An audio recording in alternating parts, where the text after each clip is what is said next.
Good morning, America. Thanks for joining us here on the Andy Kirkendall Show, where Andy interviews actors, writers, filmmakers, athletes, musicians, songwriters, and more, and asks them, what do you do and why do you do it? So sit back, grab a cup of coffee, and enjoy the show.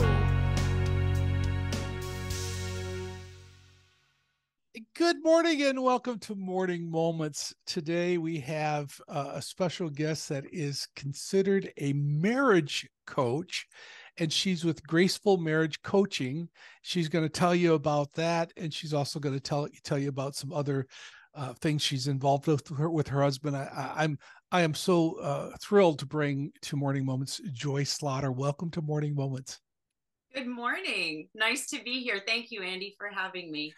So let me just ask you the big question, Joy. What do you do and why do you do it? What do I do? Well, in this season of my life right now, I am coaching couples, helping them with their relationships and helping them with conflict resolution skills and communication tools and different points of their life where they get stuck in their marriage and they're kind of in a rut and don't know how to get out of that rut. So after COVID, people were much more comfortable doing things online.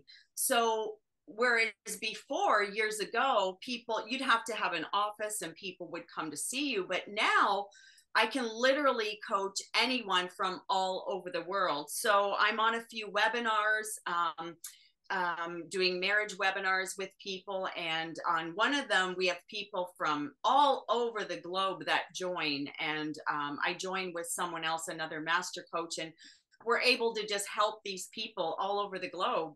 And so it's really amazing how you can literally coach anyone from sitting at your computer and help people. And I'm finding too that more people are comfortable with that than coming into an office. You know, they're in their own space, so they feel a little more comfortable in their own space when they're dealing with some difficult issues. So that's what I'm doing right now. And I also travel with my husband internationally. We travel around the globe, and he does music. And in between his music, I will do some speaking. And what our goal is to give people hope and inspiration around the world, because we live in a very challenging time, and everywhere you go there's people dealing with overwhelm, anxiety, depression, hopelessness, and we just like to be that spark that comes in and reignites them to give them some new hope and new inspiration. So we do that together as well. I remember crying at my dad's feet one day. I was sitting on the floor and he said, you know, you don't have to worry about it. You're just gonna know. This time you're older, you're smarter, you're wiser. You're just going to know. And out of nowhere, when I wasn't expecting it, I had never heard of my husband, never heard of Alvin Slaughter. I know you think I'm crazy, but I never even heard of this guy. And I met him. But when I met him, I didn't really know what he did, fully know what he did. And I just knew God brought him into my life. It was the same knowing as when God had called me to the mission field in the 1990s. It was just, I just knew. But in saying that, when Alvin wanted to, date me and stuff and be in this relationship, which we really didn't date, we knew we were supposed to be together. We knew it was God, but I still can say I broke up with him 6 times because a lot of people are praying for something and they want to move ahead in life, and they're praying for their desire of their heart, but their own fears and insecurities are holding them back. And God's like, I want to bless you, but you're not moving. You're afraid. So I was too afraid, and it was my own insecurities and my own fears holding me back, saying I can't do this. So I kept breaking up with him. And we read in James that when we have a wavering mind, that person will receive nothing from God, because we're wavering back and forth. You might have a desire, God might be trying to fulfill a dream in you, but your mind is wavering in and out, like, which decision do I make? So finally one day I realized I have to fully commit that my mind is not going to waver. And when I did that, I was fully committed.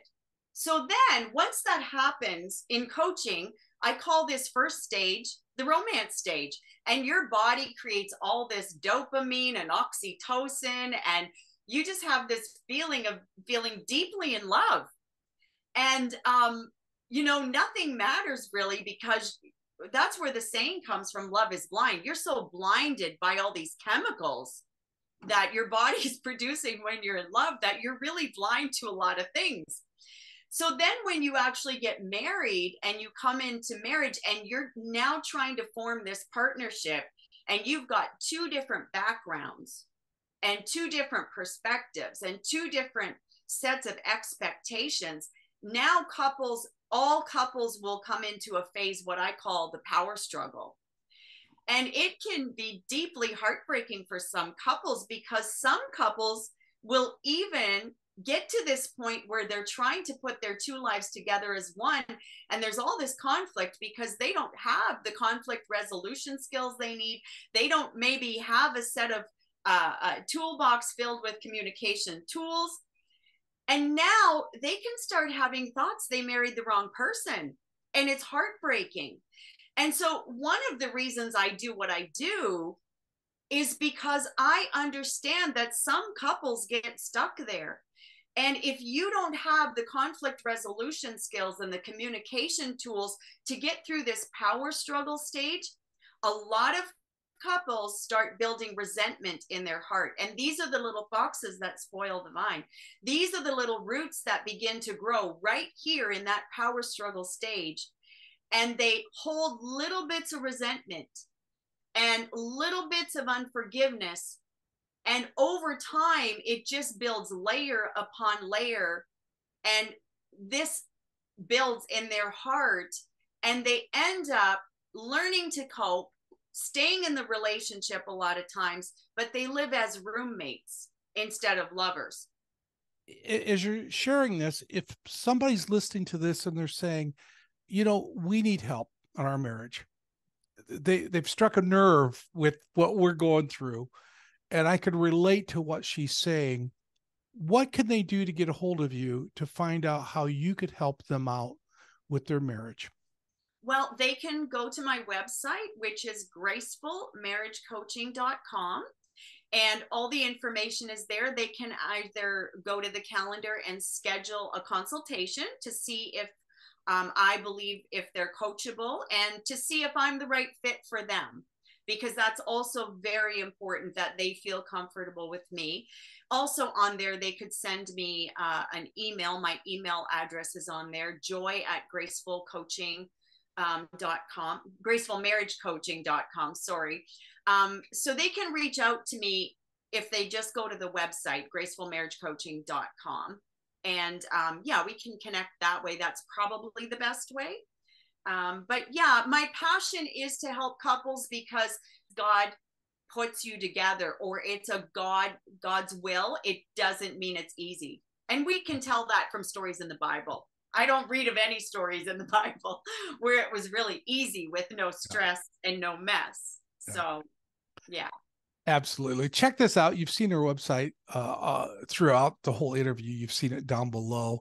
And there's all that contact information there that you can find out more, find out what services are available, find out how to get a hold of Joy. And as we close this interview, I'm going to ask my audience to do something that I ask of my audience with all my guests.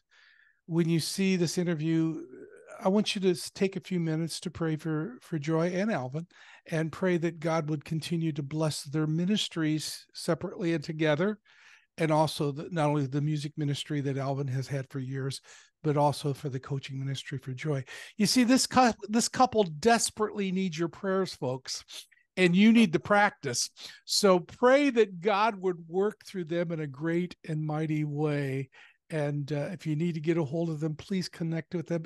If you need to pass this interview on your Facebook page and other social medias sites, please pass this on. Somebody needs to hear it. Thank you, Joy, for sharing your heart today.